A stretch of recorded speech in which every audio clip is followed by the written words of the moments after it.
Now, this year there's a lot of musicals on film this year for whatever reason. And I come from the Broadway community. I've been in a couple of Broadway shows. So I'm just wondering, what made you want to tackle a musical on film? Because this is kind of unusual for you. And what inspired this piece? First of all, I'd say the fact that this is a musical is what makes it a film about denial, about delusion, about that false hope we just talked about. I had been researching for a documentary project an oil tycoon who had violently intimidated communities to obtain his oil concessions and was then later in his life trying to build a bunker as a kind of Noah's Ark for his family. And I thought to myself, God, the film I'd like to make with this family would be a documentary in this bunker 25 years after they moved in. But obviously I wasn't going to make that. That wasn't in the cards. But then I watched on the way home one of my very favorite films, The Umbrellas of Cherbourg by Jacques Demy, a musical. And it just came to me. I was like, oh, this is the genre of false hope and delusion. It's a quintessentially American genre. And so I'll make the family American. This family was actually Asian, from Asia. I'll make it an American story, and it'll be set in the bunker 25 years after environmental collapse has left the world largely uninhabitable, and I'll call it The End. And it came as a kind of epiphany, but thinking about it, it's the fact that it's a musical is what makes it about the lies we tell ourselves. When I think about having a bunker and being the last human family existing, is somebody who doesn't like cold, that is the last place I'm trying to be.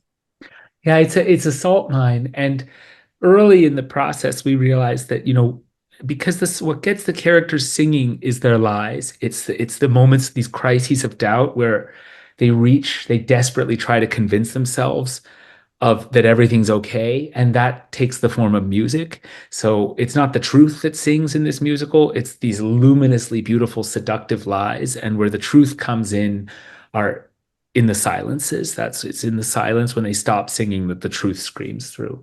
And that means that if you have beautiful seductive music, you want the audience to feel the self delusion with the characters. You want the audience to identify with that.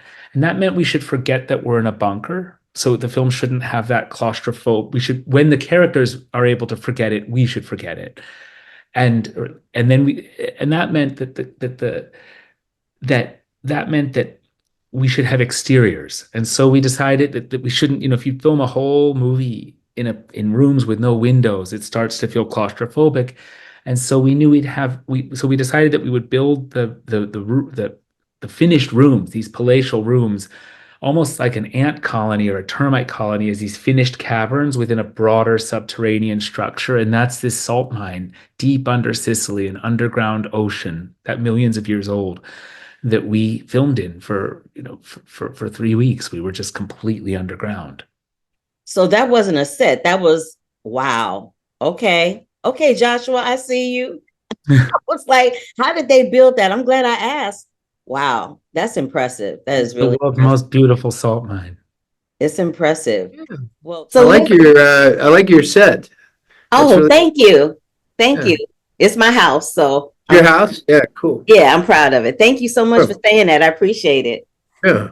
I've been a fan of yours for quite some time, and I love the trajectory of your acting career because you feel like to me that you always try to challenge and one up yourself with each project that you do. And Oh, the wow. yeah, and the end to me would be no different, right?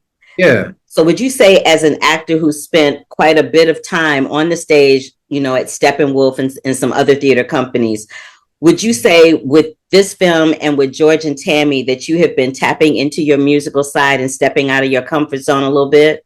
Oh, definitely. I mean, yeah, those are both. I mean, George and Tammy was very intimidating. I mean, George Jones is considered one of the greatest singers of all time.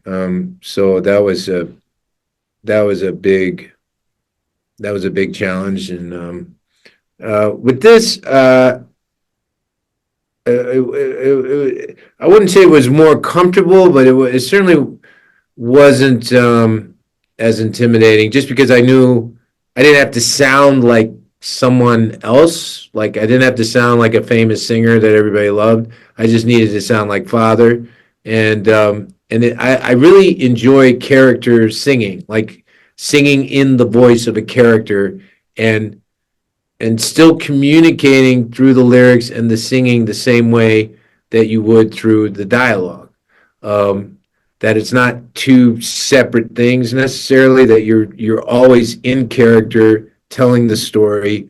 Sometimes you're talking, sometimes you're singing. But because Father's not like he's not like Pavarotti or something. He's some old dude who's been down in a bunker for 25 years, but he still has in his heart something to express that can only come out through singing. And I thought that was really beautiful. I totally know what you mean about singing in the character, because it's Yeah. one thing to be, singing, but it's another thing to make the character sound like he or she is singing the song and making it an extension of the dialogue, right? Yeah. Yeah, I think there's a really great example of that between me and George when he's asking me, what was it like when you met Mom? And we go into that song where father and son and the butler are singing about, and there's a great exchange right at the top of that where it's literally like George and I are still having a conversation, but we just start singing. And that I think to me is a perfect example of that. Yeah. Absolutely. I would say you're right on that one. If the end was coming, which nowadays seems like it might come sooner than we think, how do you think you personally would prepare for the end? I think nowadays, the older I get, the less inclined I am to, buy batteries and canned food and make sure I have plenty of duct tape. I'm just kind of like, if it happens, it happens. I'm not sure I would want to live through it. I wouldn't want to live in the bunker. That's not for me. I'm willing to accept whatever comes and that'll be it. You better than me, Michael Shannon, because out here in California, we always living on the edge of the end with Oh, I know, you I know know, what I mean? trust me. I With know. earthquakes happening all the time, we're just kind of like, I have two bags downstairs. I have like a whole behind the sofa in the living room. There's like a whole camping situation that I spend like every 2 or 3 months. And my Yeah. mom's like, did you check the batteries? I'm like, yes, Ma, I checked the batteries. The batteries. I changed everything out. Yes, there's food down there. Calm down. Well, you're smarter than me. I hope that the next time we talk, it's about something a little lighter. Yeah, I'll try and make something a little comedy or something. Yeah, yeah. Oh, you know what? Like I said at the beginning of the conversation, it doesn't matter to me what you make. I'm gonna see whatever you in. It don't matter to me because I like your work. So there's that. Thank you, Carla. You're welcome. Thank you for giving me your time today, Michael. I really do appreciate it. No problem. All right. Take care now.